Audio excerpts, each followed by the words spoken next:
Hi there. Just making a cup of tea. I'm a bit late.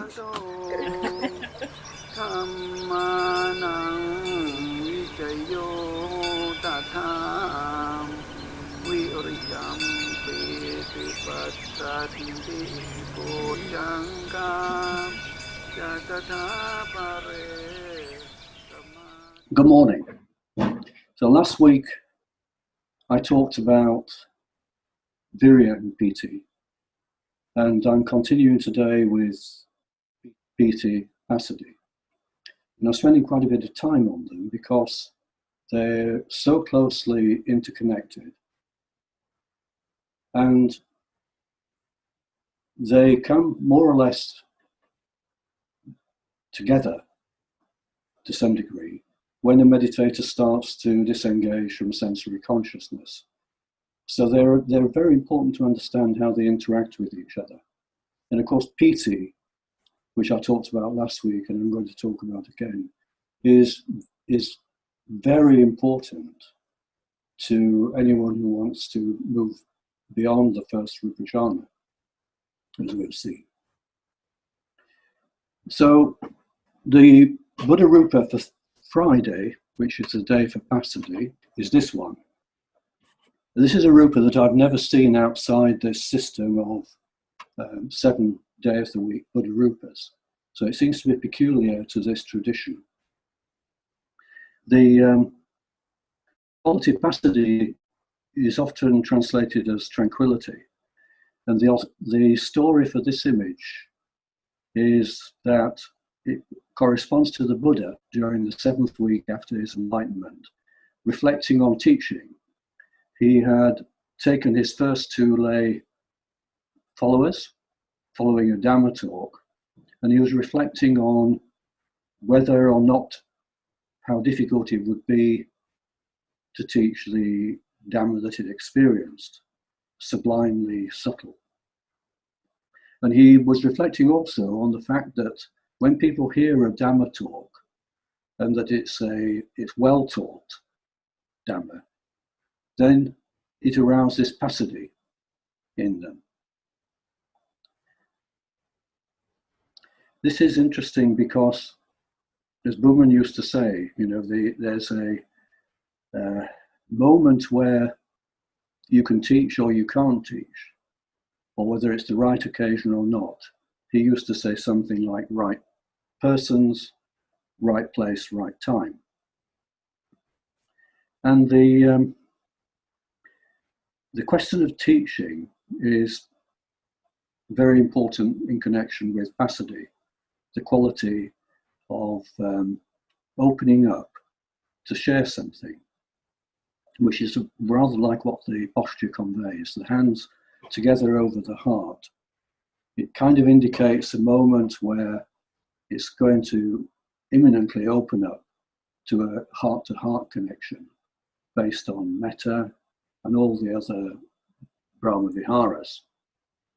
So there's something about teaching that's now becomes very important, not just in this image, but for meditators who come to this stage in their practice.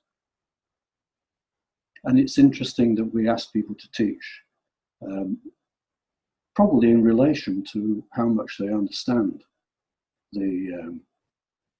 this stage in the meditation, particularly around teaching. You know, most of you are teachers listening to this, or at least a lot of you are. And you know from your own experience that teaching is reciprocal. You all know the difference between a teacher who connects to your audience or the person you're teaching, as opposed to a teacher who talks in a very abstract way. And it doesn't really matter whether there's an audience or not. They might as well not be there. So this stage is something to do with teaching, something to do with the connection between people, the connection between the teacher and the pupil. In other words, it's something about transmission of meaning, of understanding. So if you were born on a Friday, you can reflect on whether you've got a special affinity with Passadhi, but that's actually quite tricky because the translation of Passadhi as tranquilization, I don't think conveys the real full meaning. So let's see whether we get to the end of the talk and you might have a better idea of how it relates to you. So last time I talked about also a transition point, where once a meditator has become familiar with redirecting attention inwards towards the touch of the breath, effectively towards the mind. Once sati and dhammavichaya are established to a sufficient degree, vitakka and vichara also become established. And this point, this transition point, corresponds to when in meditation you start to feel more content with where you are. No need to go anywhere, no need to move mentally or physically. And that seems to be the moment where things open up and these three Bojjhaṅgās interact with each other in a very beautiful way. And also the jhana factors start to open up also. So the three columns starts on the left with basic, what we're taught originally is all about mindfulness and concentration. Those are the two qualities that Buddha taught. He didn't say much in the early years about any of these details of jhana or the Bojjhaṅgās. And the second column is the list of the factors of enlightenment. And the third column is the jhana factors. So the first stage of establishing sati and dhammavichaya, I'm talking about from the beginning, not when they're fully developed. Applying attention, then adding in the quality of understanding salience, meaning, to know where your attention is, something about the object. The two then correspond to, in jhana terms, vitakka and vichara. And it's a gradual process. It takes time. To begin with, we struggle with developing vitakka and vichara. We keep slipping back into thinking or comparison. But gradually, they come together and they become moments where they become stable to the point where we can touch on the first rupa jhana. Vitakka and vichara momentarily stable enough that the mind becomes still. And these are the two dominant jhana factors for the first rupa jhana, but pīti and sukha are also there, but not yet very strong. As you get more experience and understanding how to keep your attention, not worrying so much about it pondering, you feel the way to stay where you are. And this goes back to the feeling of contentment with what is. Then the moments of touching jhana can lengthen. You get a chance of becoming more familiar with it. And you could say that there is a kind of fleeting experience of jhana, then a middling experience,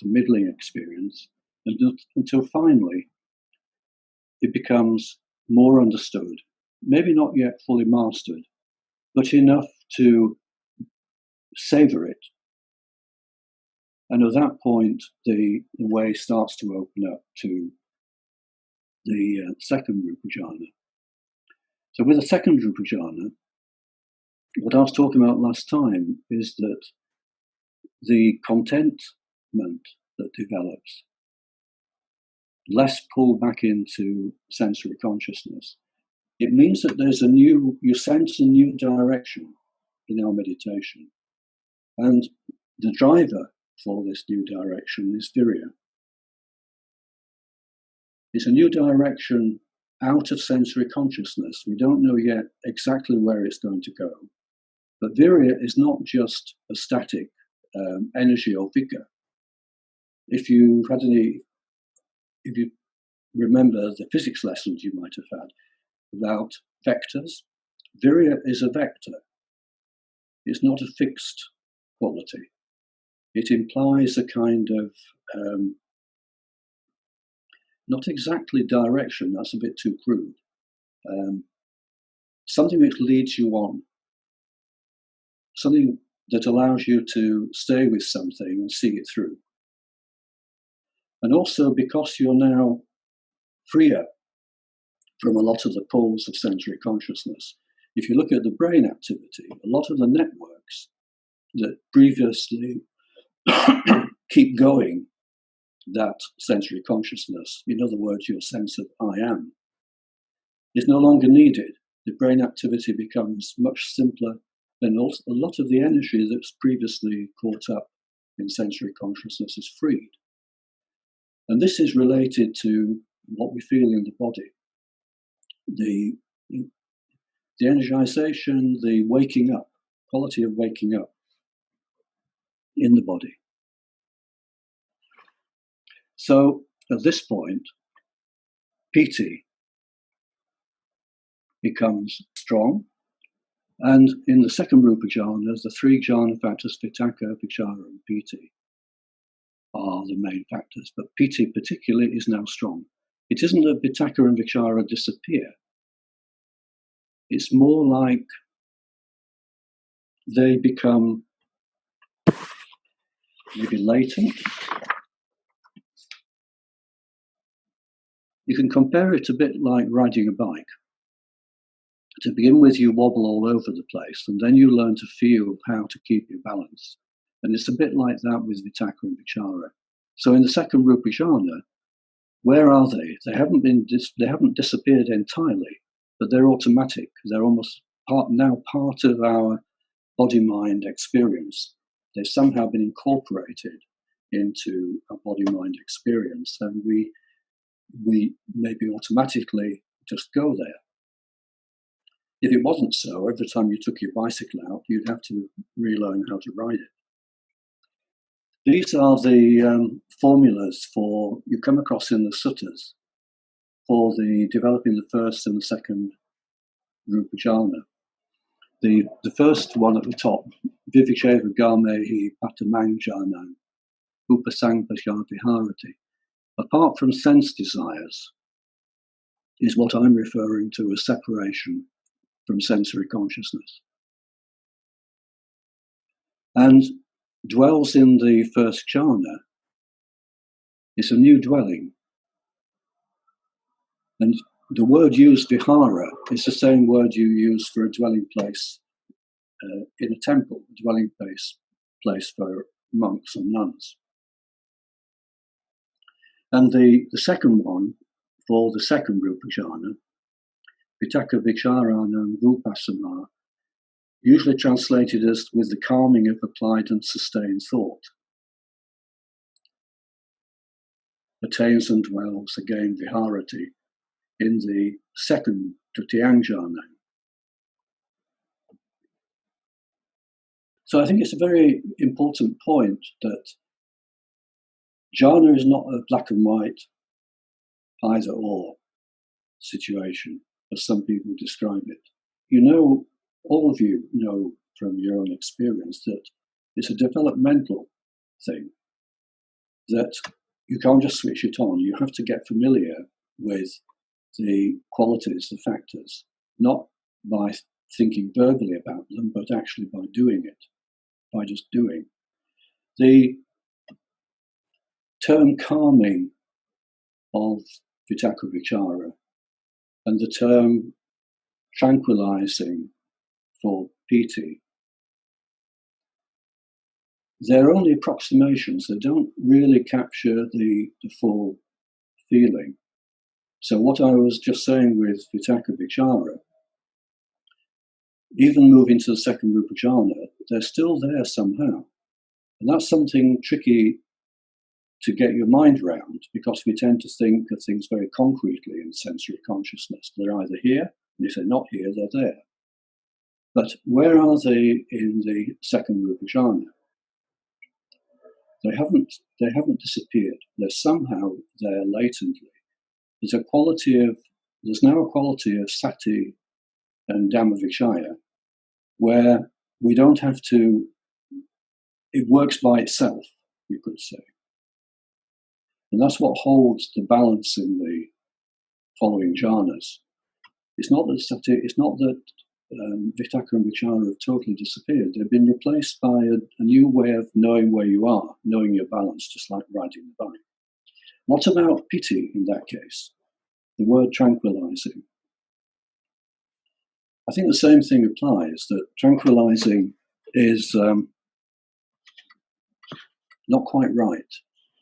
Tranquilizing Pīti, you could think crudely that you calm it down, that it's something that needs to be calmed down, to be kind of tamed, or what happens to it, actually? Because if you look closely at your own experience, it is not the case that it gets, it works quite in that way. It's more like the energization, all the qualities of Pīti, becomes incorporated somehow into the quality of samadhi. The samadhi becomes a mind-body samadhi rather than just in the mind. And the energy of Pīti, which can previously be quite erratic to begin with, shaking and restlessness somehow in the body, becomes calmed down certainly from that, but in the being incorporated into samadhi, you're left with, again, check with your meditation, the feeling of being embodied deepens. And it's a kind of embodiment that is very interesting, because the body becomes part of the stillness of jhana. The body becomes very still, but also becomes very solid and firm, almost immovable, you might feel. And this is a quality of jhana too. It's not a passive state of letting go into some where everything else disappears. It's a very powerful state. And you can recognize it in others by that same quality of a kind of embodied solidity. Very different to, for example, someone practicing Vipassana. If you look at all the core traditions of Buddhist meditation, doesn't matter whether it's Theravada or Mahayana, Pīti is recognized as absolutely essential. That without it, it's not possible. It's simply not possible to fully develop to any significant extent the second rupa jhana, let alone the higher jhanas. So, for example, last time I mentioned the Yoga Vichara, the oral tradition which used to exist widely across Southeast Asia. I didn't give the full picture. The implication in the Yoga Vichara starts with the invoking the lineage, Buddha, Dhamma, Sangha, and teachers. But it then goes on to request the teacher actually initiate meditator students into the two kammatthana, the twin kammatthana, samatha and vipassana, which are then practiced alongside each other. And also, the invocation includes an invocation to experience the full range of Pīti, from the mildest experience, like the prickling of the hairs, right through all the full range of Pīti, up to being flooded by Pīti, to feel the body swelling with Pīti, floating, jumping. All the levels of Pīti are requested in the invocation. Now, in practice, Pīti normally develops fairly naturally, without us needing to do very, very much about it. At the point of starting to detach from sensory consciousness, the energy released leads to developing Pīti. And in the first few years of Buddha's teaching, excuse me, in Cambridge, a few of the students started to experience this kind of physical signs of Pīti, like shaking and jumping. Buddha was very surprised. He commented later, a few years later, that he was very surprised to see that this could happen in Western meditators who knew nothing about the tradition around Pīti, and he'd never mentioned it. At that time, he didn't mention anything very much in detail. So he was very surprised, but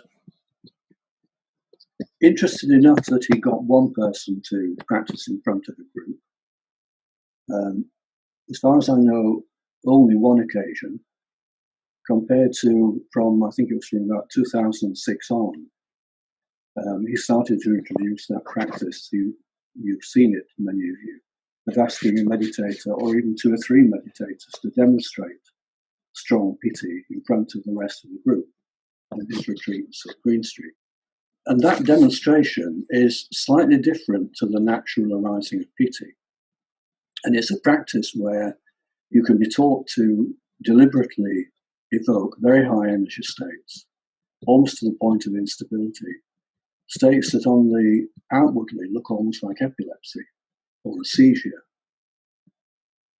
And as far as I know, at this time, there aren't any other teachings of this in Thailand or anywhere else, as far as I know.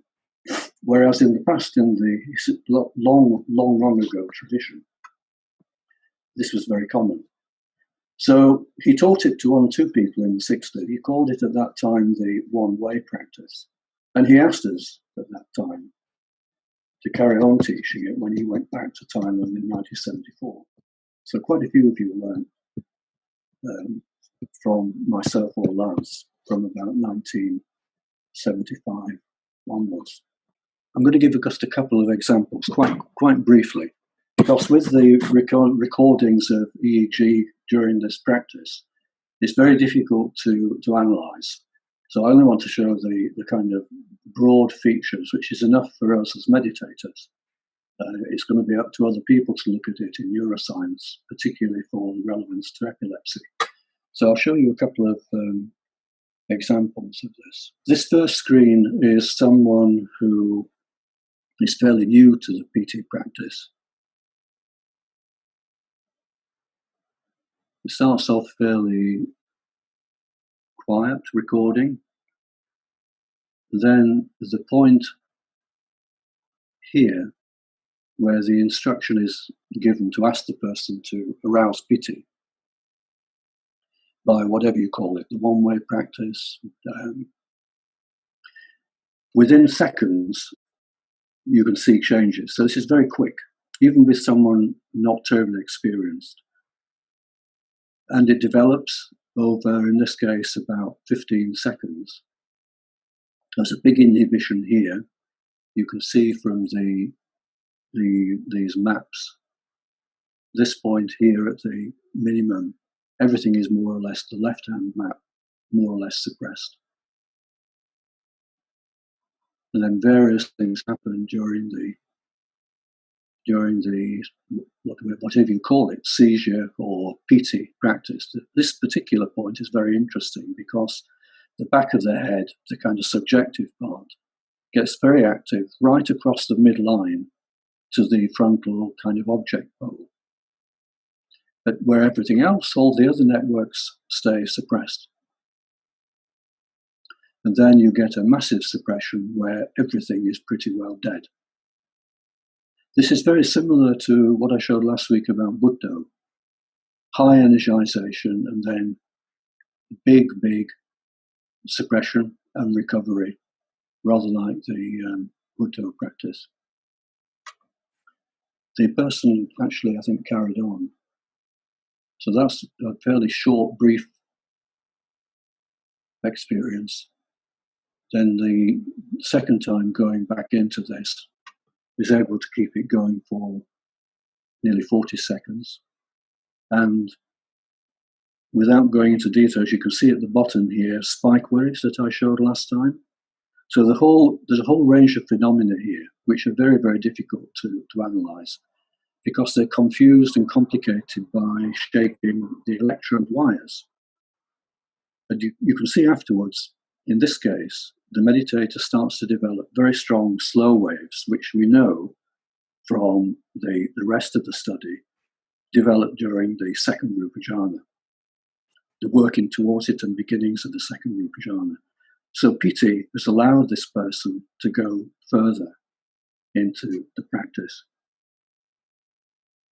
The second one is fairly similar, actually.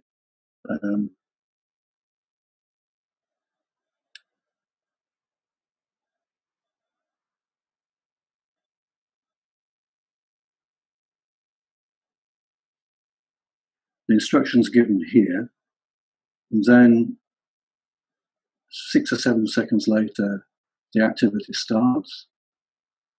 And then at this point, at about this point here, really takes off with a very sudden development across the whole head.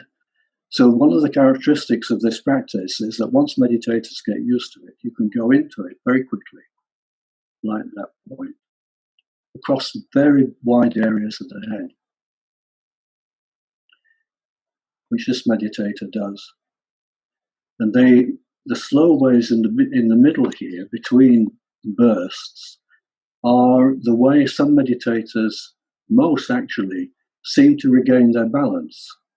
The slow waves bring them back into meditation, and then they go in for another go at it.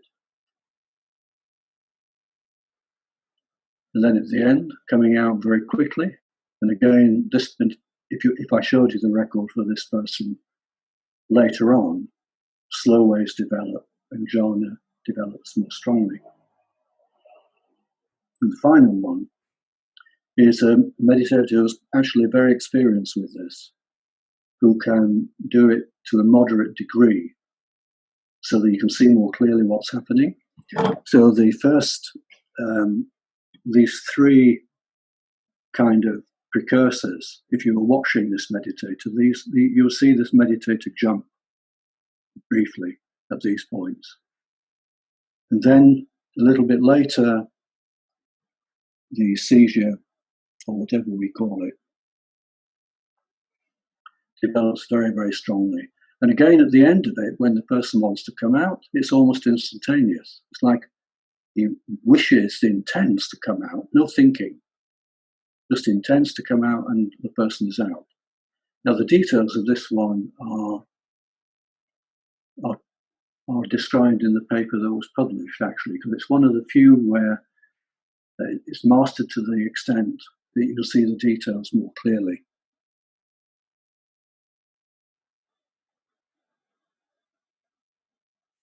I've expanded the time scale.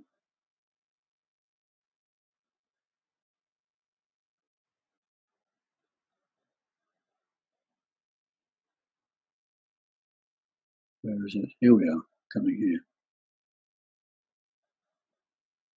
So this is right in the middle of the really intense, let's call it a seizure.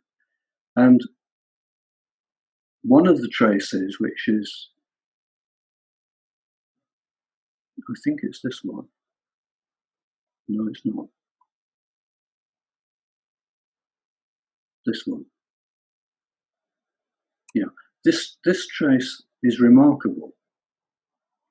T6 is the right-hand side temporal lobe, just in from the right-hand ear. And this is what's happening. Well, just on that one site, very localized. This site actually is a favorite site for epilepsy seizures. I'm not sure why. I don't think anyone knows exactly why. But for this meditator, experiencing at this time, the scale here is 500 microvolts per centimeter. So the peak-to-peak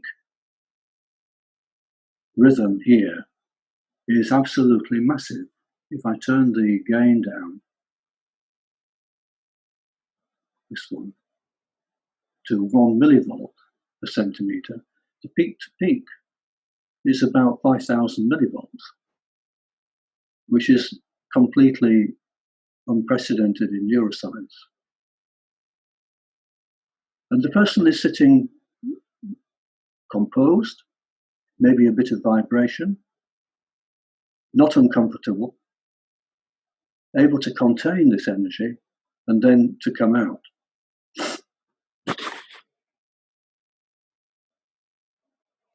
So these are pretty remarkable achievements, actually, that someone can do that. And my belief is that it's because we develop attention very, very carefully in this tradition, Vitakka Vichara. Sometimes we don't fully understand it for 5 years or even more. But we become so used to Vitakka and Vichara that it becomes almost automatic. So these high energies are not a problem, which is why at one stage we considered applying for research, not within the Samadhi Trust, but in the NHS where I work. We considered applying for research funding to do a pilot study on whether some of this practice that we do in a kind of cut down form might help epilepsy sufferers to moderate the number of seizures they have. That still might happen, actually, at some point in the future. So I want to talk a bit about the historical background. Why is it that Buddhism was so careful not to talk about these practices in the early years? I hinted at it because of the Vipassana temple in London, the Thai monks practicing Vipassana, so he had to keep a low profile. But the background is actually very interesting for us to know where our tradition came from. And the reason that you hear so little about Pīti outside our tradition is that it was pretty well, along with jhana, destroyed by reforms. They were called reforms that started in the 1800s and then particularly re-emerged in the 1950s and 60s with Burmese Vipassana being promoted and Samatha being suppressed. And these reforms were kind of under the cover of modernization. Most of the people proposing these changes, including a new ordination line, the Dhammayut, which is extraordinary that happened, were aimed at a kind of more scientific approach, so-called, to meditation. And also it was encouraged by the attitude of Christian missionaries who were very, very powerful in Thailand and Burma in the education system. And they thought many of these old practices were crude, superstitious, verging almost on black magic. And so you can imagine how seeing someone practice Pīti may be jumping around a bit, even though a lot of it was kept within temple walls. It might become the target of those criticisms. And it's pretty sure that that was one of the reasons behind the reforms, that these old practices were increasingly seen as kind of dubious rather than esoteric and valuable. So in the 50s, this erupted in Thailand. Buddhism left, went to India, and finally disrobed. He never spoke openly about the effects of this, or what he thought or what he felt about this background. There's only one occasion I remember, and it was following a big public event in London. Someone had come over from Thailand, a very important leading figure in the Thai Vipassana movement. And he was brought over specifically to give the opening address. Hundreds of people there. Something was said, I don't know the details, something quite contemptuous, I think, or dismissive to Buddhism, either by that senior monk, who I was introduced to, and found the person incredibly arrogant. Whatever it was, it put Buddhism into quite a ruminative mood, which was not common for him at all. Normally he would just brush things off and get on. But later that evening, he was clearly thinking about this, and I asked him about what had happened. And he wouldn't go into details about what had happened, but he made a comment that at that time in Thailand, within less than a year, pretty well the whole of centuries-old meditation traditions were destroyed. That's all he said. He wouldn't go into details. And as far as I know, he never spoke about it again. He didn't like dwelling in bitterness or that kind of anger. So, massive event. And you know, in recent years, jhana has resurfaced to some extent by teachers who developed their practices of jhana mostly in the 80s and 90s. So they developed the kind of new jhana. You know I think you know the teachings that I'm talking about. These were developed during the post-reform period, where so much had already been lost. And it's very intriguing that within these new traditions, piti doesn't really figure. In some cases, the people practicing those traditions are very wary of piti. It doesn't seem to be understood. And what we have in the tradition, where it's very much a part of what we do, is very, very valuable. And the reason it's in our tradition is that the teaching that we've got came from Nai Buman, completely bypassed the reforms. He left rather than engage in them. So what we have is a continuation right back to those old traditions. So that's why I wanted to mention a bit about this history. Partly, in a way, it's part of the invocation, where we come from, where we are, and the implication of where it will go. So that sounds a good point, actually, to do some practice at this point. Just to go in, bear in mind what we talked about, and see where it goes.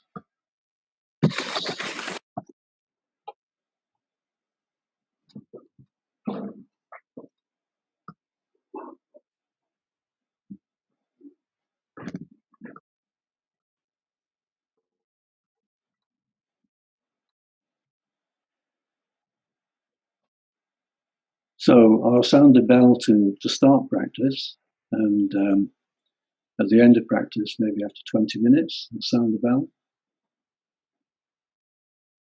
And then when you come out of practice, I suggested previous time, stay with the stillness. And then when you want to re-engage with the meeting, if anything comes to mind that you want to voice, do so. And there's no need for anyone to respond immediately. The second person, maybe a third person, maybe a fourth person. And then we might find an important theme that links everyone to some extent.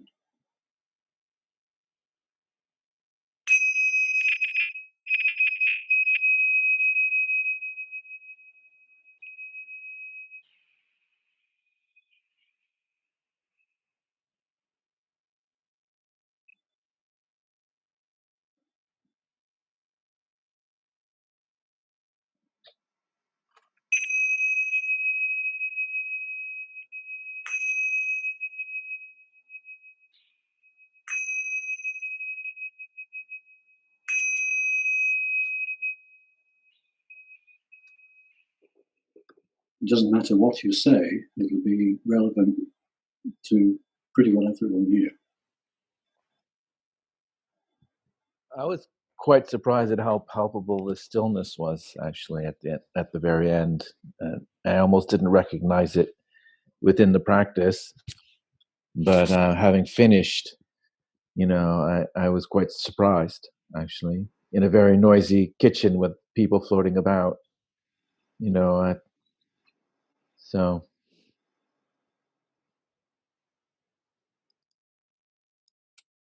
I had the feeling when I came out of the practice and just sort of sitting here that the world had changed.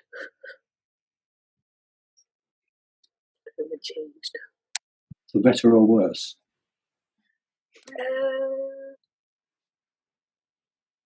It doesn't apply, does it? No.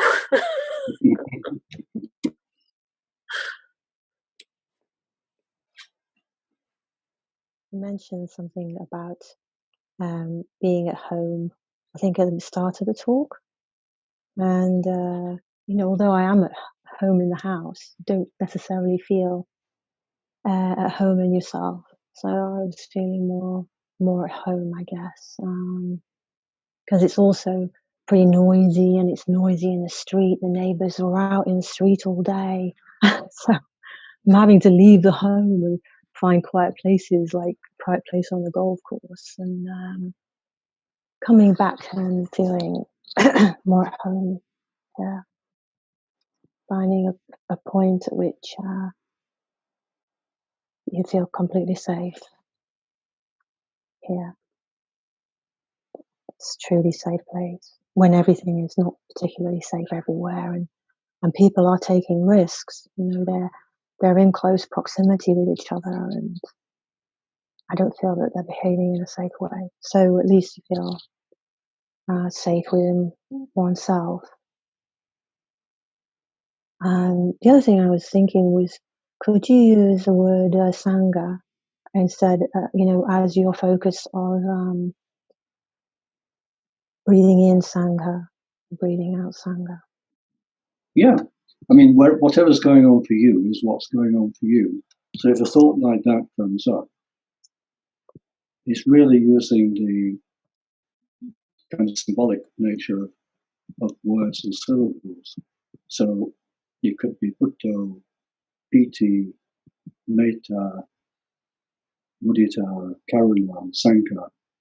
They all carry the meaning of what you know behind that. So if it helps, yeah. And once you've done it, once you sound it, whatever it is, the moment you come to the end of the syllable, like Sankha or Buddho or Pīti, immediately you come to the end of the last fraction of the tone of the last syllable. There's then a space. And the way invocation works is that you sound the syllable and then it appears, whatever the syllable stands for.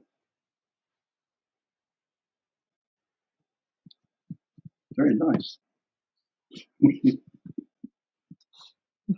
Well, I was found myself thinking about being satiated, being full, and the kind of the process of not thinking about it. I felt sort of feeling it.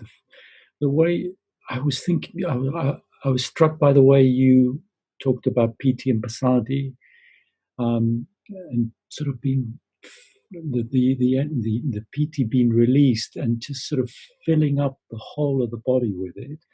Until there's a point through that gesture, I find the kind of the Buddha image very, very helpful. The kind of the sense that it is by opening the heart that the Pīti is allowed to fill up completely. It's by being completely open and yet still focused that the Pīti fills up and fills up and fills up to that sense of not tranquilization, but sort of integration or completion or satiation.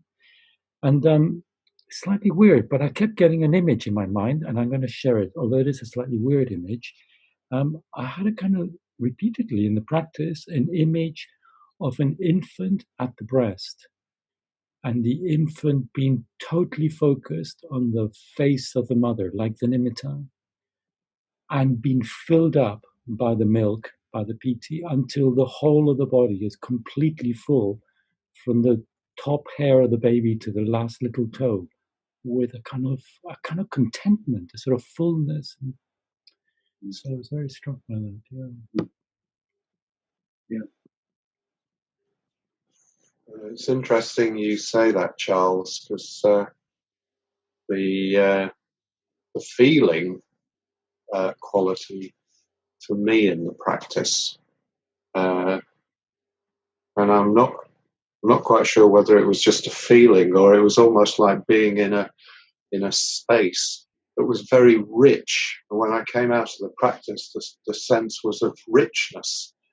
And funny you should mention mother's milk because somehow that's kind of that quality. So it wasn't so much fullness; it's just sort of very, very deep and rich. Paul, it's Bunman talks about the different lengths of breath, and you were talking today about mind and body coming together, and I'm wondering if you've got something to say about, I suppose, opening the mind or opening the body to the different lengths of breath as one's working. Like, Bunman seems to have a kind of correlation between different lengths of breath and different jhanas. And there's something about moving between the different lengths of the breath,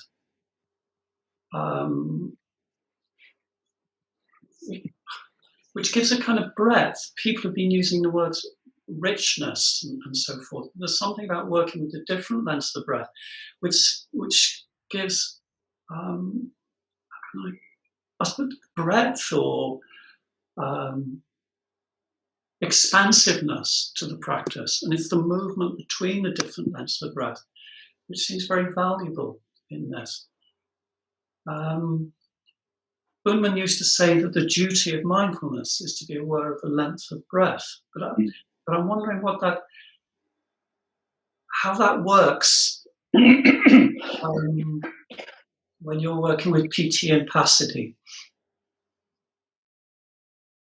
I think when Bunman made that comment that the duty of mindfulness is to be aware of the length of the breath, he was referring to the stages where we're getting familiar with the feel of the different lengths of breath. And he's never been terribly rigid about how it works. And I think, again, it's one of those things where Bunman is very good at kind of just following his instinct and restraining himself from trying to make it too rigid. Because I think it's actually something you learn by doing in ever more kind of subtle levels of what's going on. And if someone tried to say that rigidly you develop the first Rupa jhana with the longest length of breath, and etc., down to maybe the shortest length corresponding to the fourth Rupa jhana, it could be quite confusing. But nevertheless, there's something in it, because when you start the practice, the longest length is actually very helpful to gather together the sort of things we're talking about at the moment, both the awareness in the mind, but then what's going on in the body. And the actual physical act of breathing in long and breathing out longest, it has a natural way of incorporating all the body. And the following feeling, right in and right out. So there's something about what someone was saying about filling the body, that the longest length to begin with is very helpful, and the longer. If you went too quickly to the shortest, at the stage we're talking about with Pīti, and getting familiar with what's going on in the body, it would actually, I think, be quite tricky to do that for most people. So to begin with, there's something to be said, I think, for being patient with the longer lengths certainly during the first and second Rupa jhana. And then you start to realize that once you go deeper in,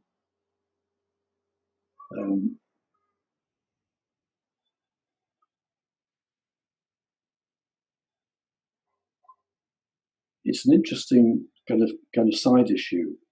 Going anywhere what are we imagining? Because sensory consciousness, we immediately look for going in, going up, some kind of spatial component, even time.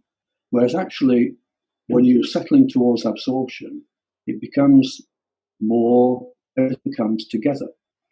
So it's not actually, the lengths also, the significance of the lengths becomes slightly different. So this is why it's probably best not to fix it, as Buddha didn't at the beginning.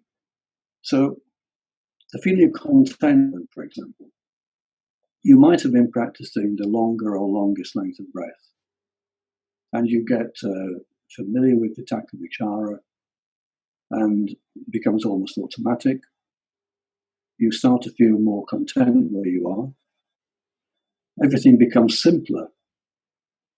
And the stillness naturally wants to become simpler and more still. So does the breath.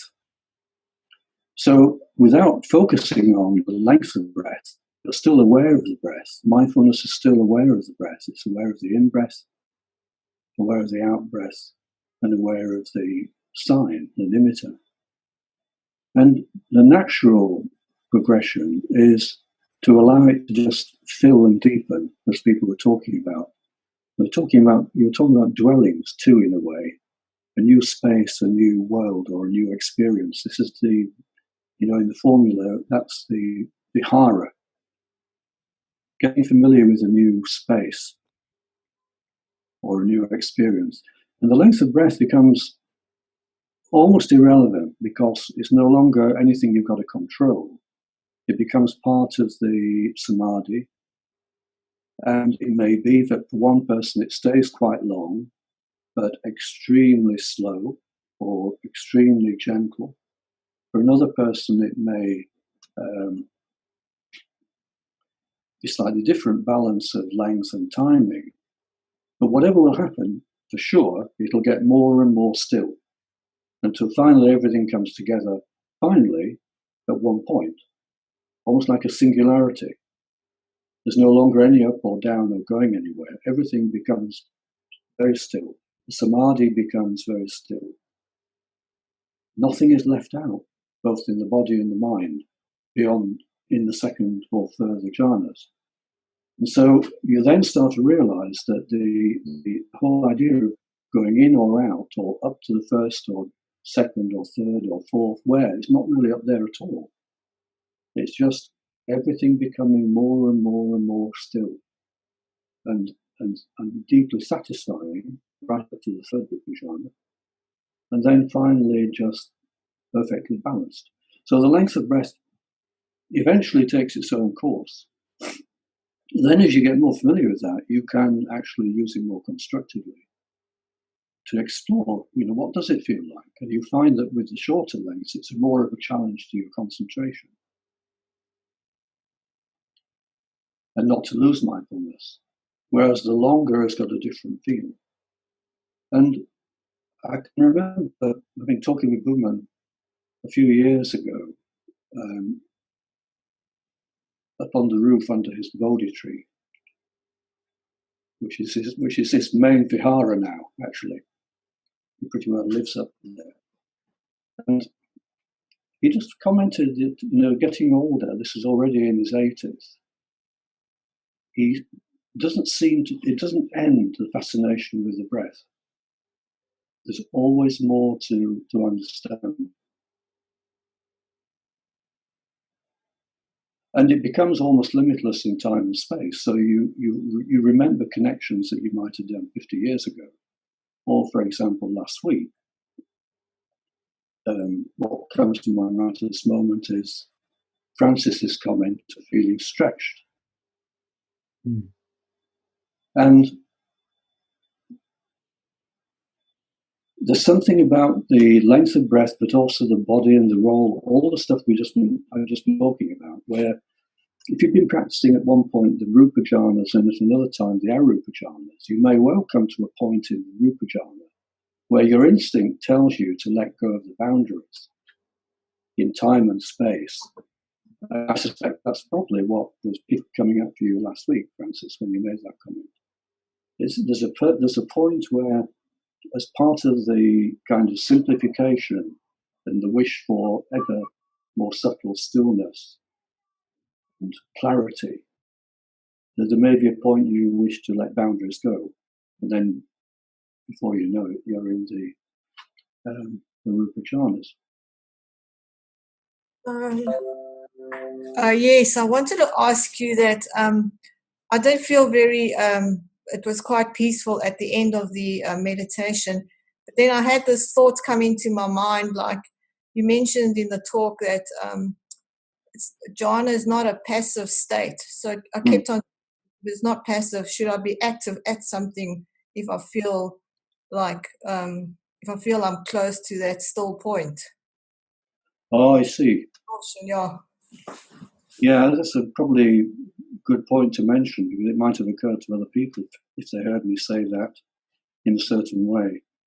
I don't mean active in the way of doing anything, probably the wrong word really, but more to do with the quality of piti and feeling. I mean, the word jhana,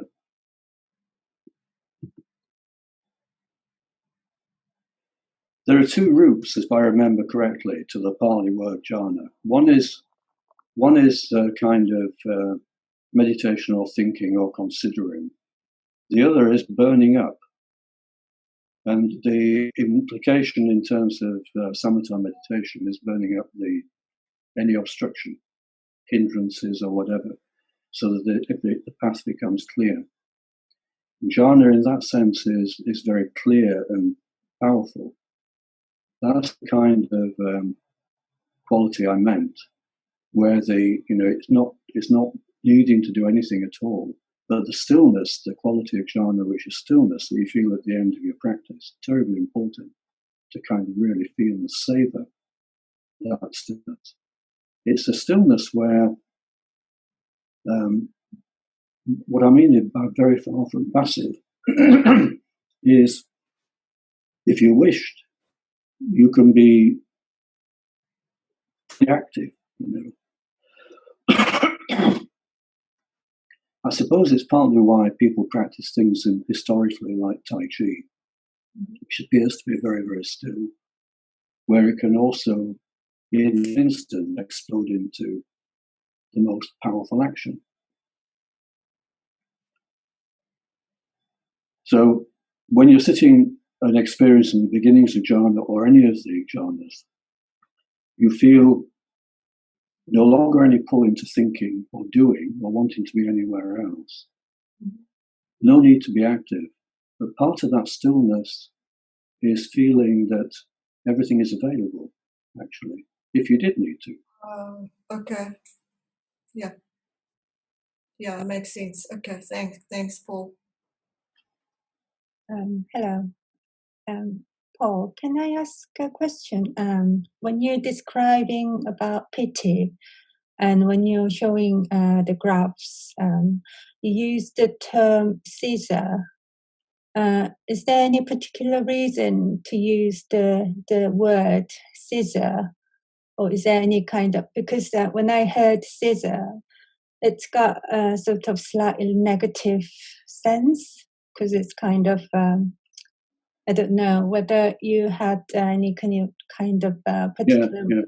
Yeah. You seizure, like as in epileptic seizure. Yeah. Yeah. The fact is, if you look at the recordings in a very kind of cursory way, and you don't know anything about meditation, most neuroscientists or people working in medicine would say that this person, there's something pretty pathological going on. They would think immediately that this person has got some problem with, seizure means basically, in terms of epilepsy, that certain areas in the brain become excited, and instead of the normal balance between excitation and inhibition that's keeping our consciousness and awareness going all the time, that it gets out of balance for some reason, usually in epilepsy due to an injury or due to extreme anxiety, for example. So what's happening in meditation? If someone is used to seeing those examples, at first glance they look at a meditation record and think there must be something going on, a real problem for this person. And when I was working in the NHS, not far from my department was the epilepsy department. And so probably part of my using the term is I showed some of these records to one of the senior people in epilepsy. And he was very intrigued once he realized it wasn't a fault in the equipment. And so we ended up talking about the differences and similarities between epilepsy and meditation. And that's where it comes from. Okay. In terms of meditators, the meditator, once you're familiar with it, can go in and stay there for more or less controlling the duration and then come out, and with absolutely no discomfort. Fully conscious. With epilepsy or anything related to epilepsy, it's related to becoming unconscious. So very, very different. Okay, that's clear. Thank you. You know, interestingly, in Buddhism, in Buddhist countries, when a man wants to ordain, part of the ordination procedure is to answer various questions about suitability, including, are you a man, as opposed to a kind of spirit or whatever. One of them, though, is a question about illnesses, and one is epilepsy. And historically, if someone had epilepsy, they could not ordain and become a monk. I think probably things are a bit easier now because of medication, but at that time, even within the Sangha, epilepsy was regarded as something which was very, very difficult to control. Yet it's so interesting that in the old traditions, Pīti was played with and developed almost as a way of provoking something similar and learning to be able to control it. Paul, just on that point of seizure, because I find that word uncomfortable as well. And I know in the yoga traditions that anapani is linked to activation of sexual energy. I'm just wondering that excitation spikes and that maybe there's some link to that, but certainly in the yoga tradition, I imagine we are linked to that tradition because it's all coming from, I imagine, from historically the same source. But whether in the development of anapana there is some facility or activation of a sexual element and then a purification of that through the process of development. So there's a purification of turning that energy into something more beautiful like love. So, but in a way you have to activate it in order to know what it is and then to purify it to reach another state. So I kind of feel that the spikes that you're talking about in seizure may be similar to sexually excitation or sexual generation that happens to the development of anapana. So I feel very uncomfortable with the use of the word seizure because I'm not too comfortable with it myself, actually. But there's a reality to it, that it's a kind of situation where in one situation it can occur almost as a threat or a kind of dangerous situation, epilepsy. The situation in meditation is very different. I mean, the paper I wrote on this was making exactly that point about all the features in the EEG, which are like the kind of so-called seizure, is actually different in very, very important regards to an epileptic seizure. So is the very slow waves, because normally you only see them in coma or deep sleep. So they're very superficial similarities. Then you look in more detail, they're very different.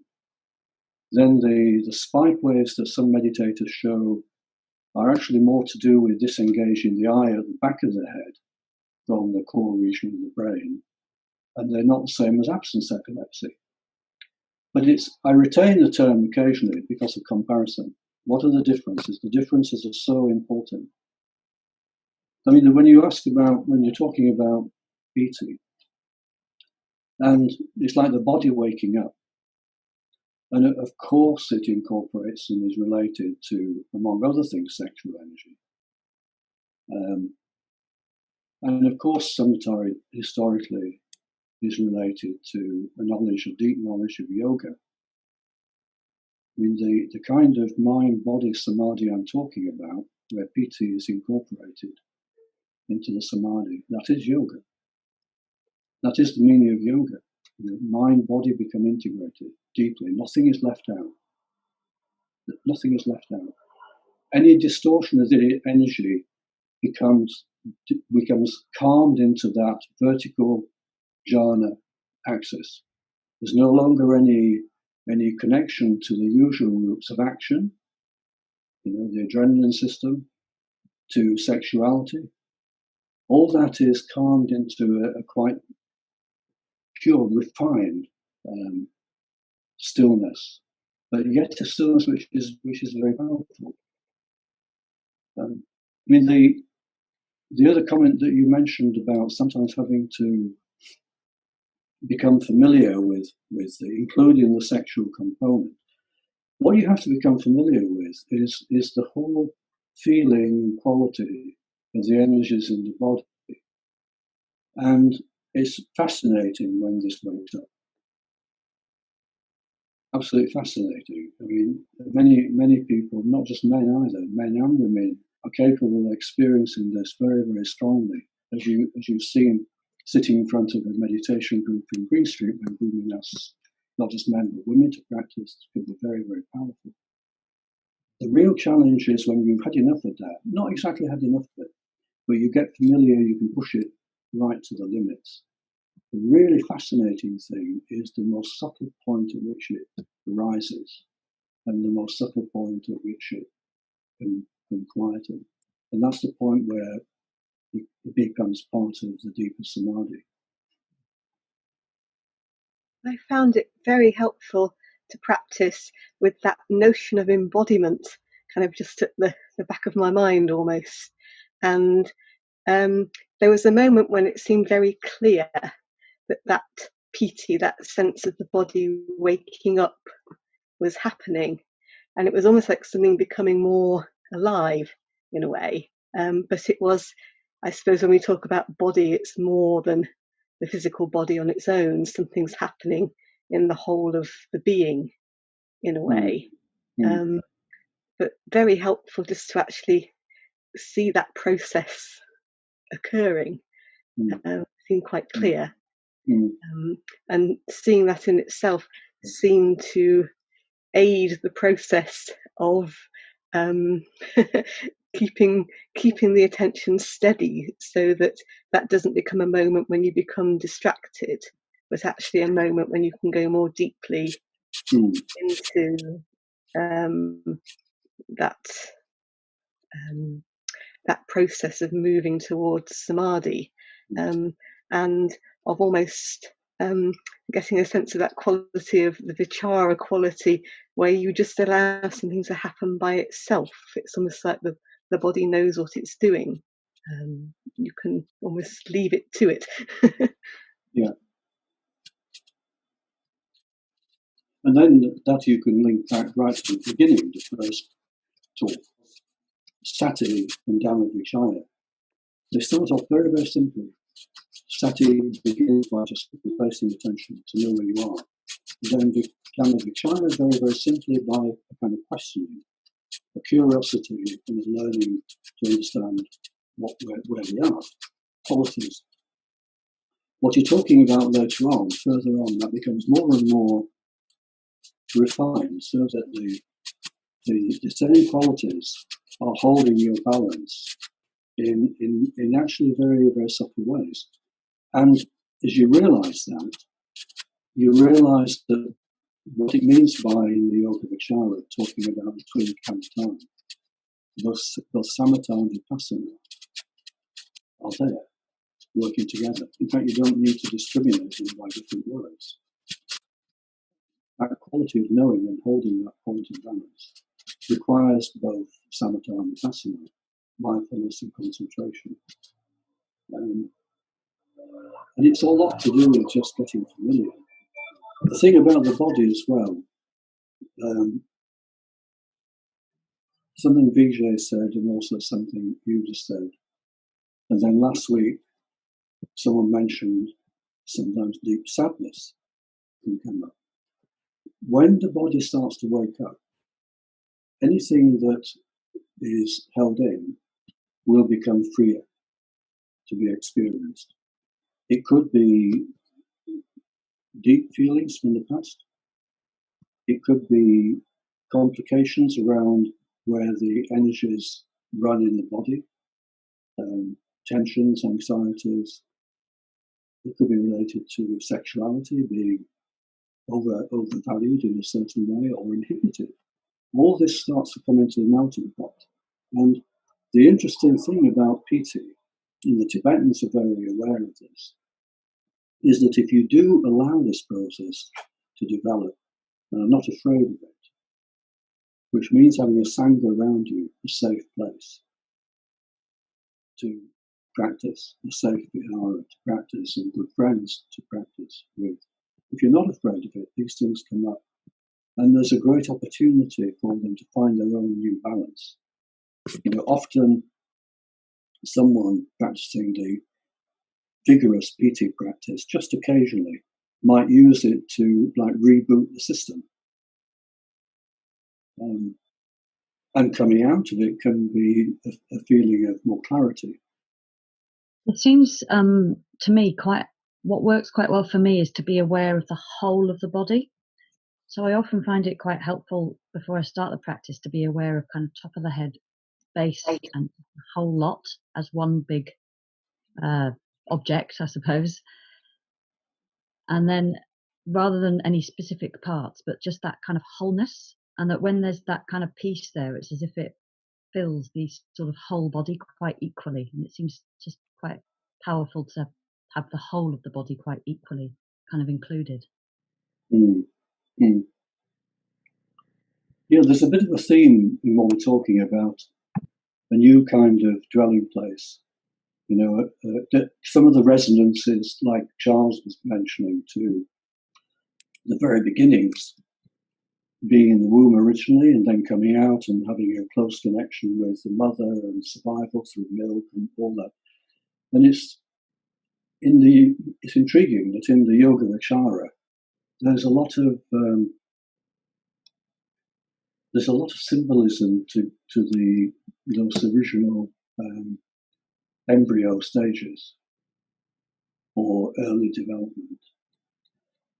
In fact, one of the practices that was followed sometimes was to create a kind of retreat which replicated the womb, and someone would go back to it for a week or a month and allow their meditation to take them back to the beginning, so that they had a chance of appreciating, understanding more who they are, you know, who you come from, where you come from, not just now at 50, 60, 70, but there's still that connection right back to that image you had.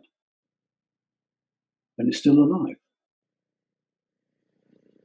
You know, the theme in it is of being safe, held, love, all the Brahma Viharas, and being nourished, like dana, like the monk on an alms round. So your mind starts to become much more pliable in linking all these areas. You know, sometimes you come out of meditation, out of the stillness, and it can connect to many different things. Or just to add to that I mean, I've recently been through a sort of very poorly experience, and I had a very strong sense of, well, it was emptiness, but I was in a situation, I was on a ventilator, and the breath, I just was aware of the breath. It was all I could do, and I knew it was a very nurturing thing to do. And I just had a very strong experience of that, what you were just talking about, but in relation to the stages. And I know, well, you know, sometimes it's easy to get fed up with wretched stages, this longest, you're longer, oh, another stage, sort of, I really want to go to letting the breath do its own thing. It can go through that, but it can't hit at different stages of practice. But what I learned from that was that how much just the habit of doing all those different lengths of breath gave me that sense of safety and security, and that I had built this amazing building of different floors and different levels. And I've just been listening to either yourself or somebody describing our lengths of the breath, or somebody, I don't know who you were, as just that building. And I thought, that's it, that's perfect, And what a wonderful gift it is, where I can feel I can go into this building based around the breath and know there is safety in it, and I don't have to have a length of breath. And I think that almost relates as well. It's based around that first column of samatha, of mindfulness and concentration, and in the end it always comes back to mindfulness. My experience was that usually when we over concentrate, it's because we've gone too much into the object, and it means we've forgotten the breath, or whatever it is, and sort of to come back to that, and just actually then being with that experience is safety in itself, in a really wonderful, so not to underestimate doing all the stages. That's what I'm just suggesting. Yeah. It's like, even though we don't normally do it very often, it's the kind of matrix that we know very well. It's always there somewhere as a template in the background. Yeah. On the Pīti and the Passadhi, seems like on the in-breath, when you get Pīti, it's more the Virya end of Pīti, and on the out-breath, it's more the Passadhi tending end of Pīti. Yeah, that's absolutely right. I've never thought of it in that way, but that is absolutely right. The way of invoking it, that high energy state, is very much like Buddha, It's like on the in-breath with the intention, and a lot of determination, virya, willpower. Perhaps. whatever, maybe that's not an easy word to understand. Yeah. Something about, I think that's an interesting insight. Yeah.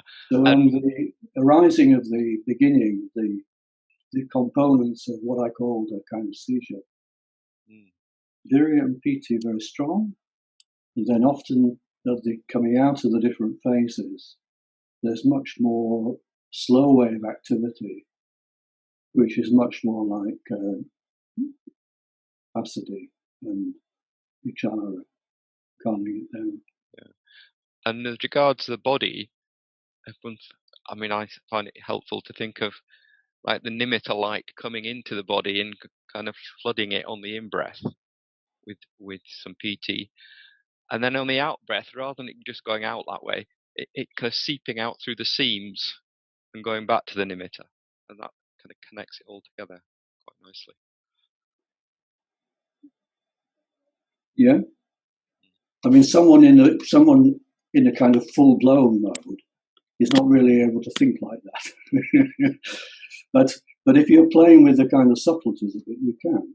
And then certainly when you recollect back, you can. But there's also something very interesting about the kind of seizure. I suppose I've got to do this, haven't I? Seizure. The kind of seizure you have in meditation.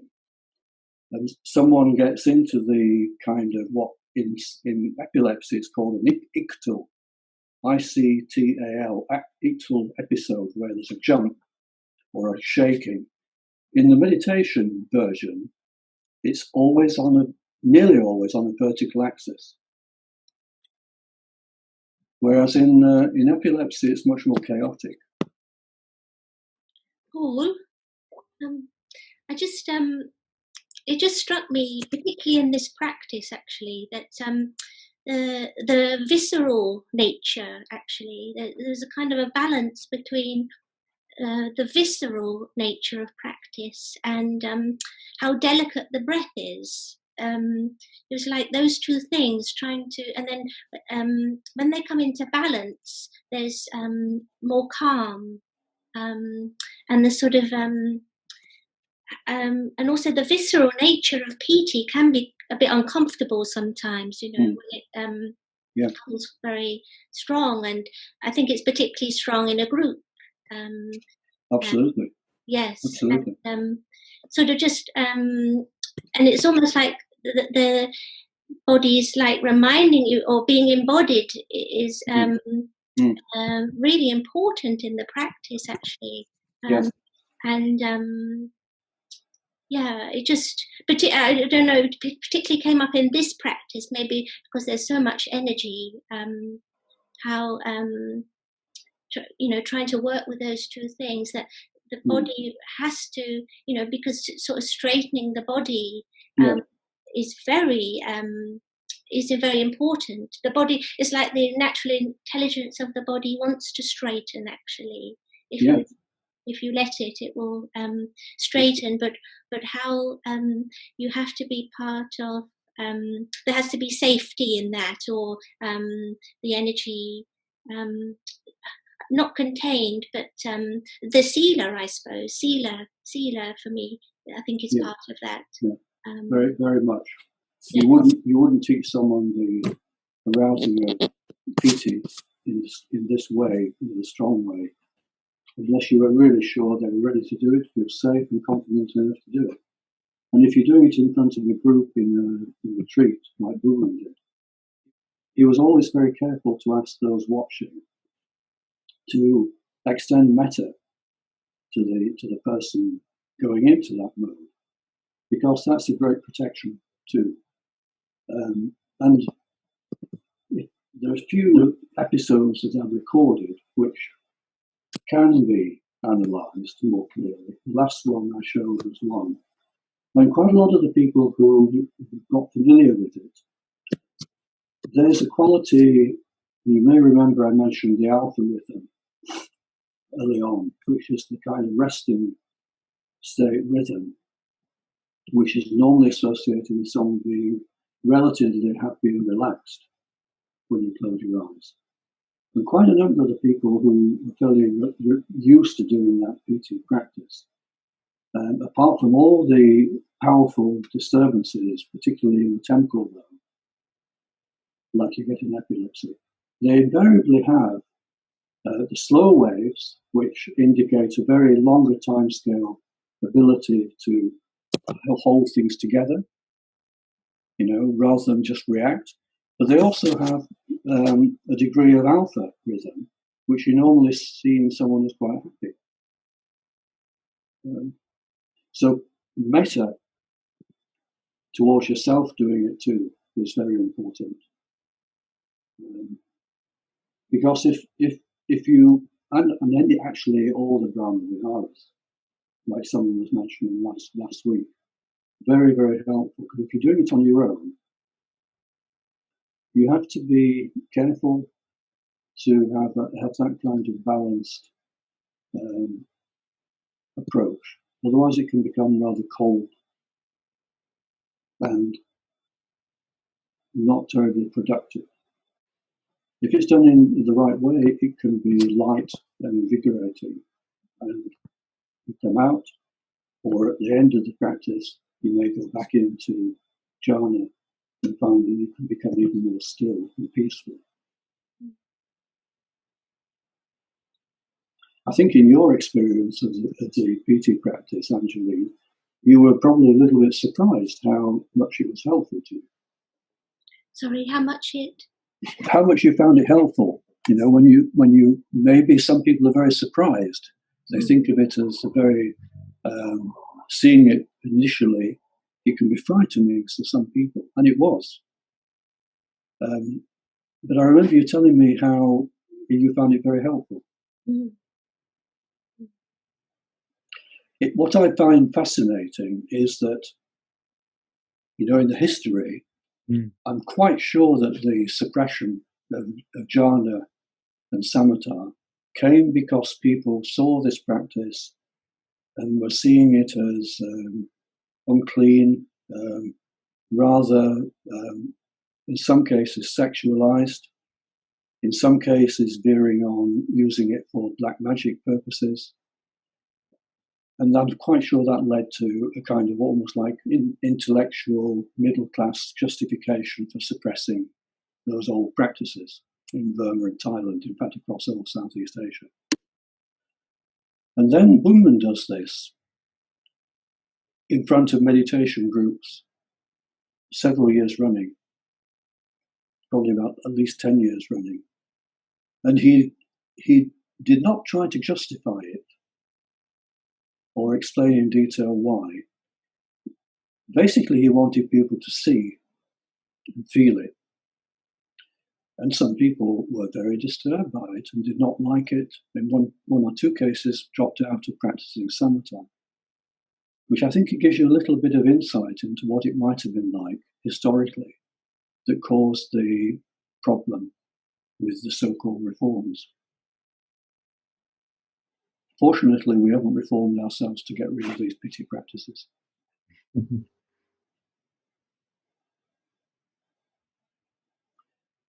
Is that enough for today? Okay.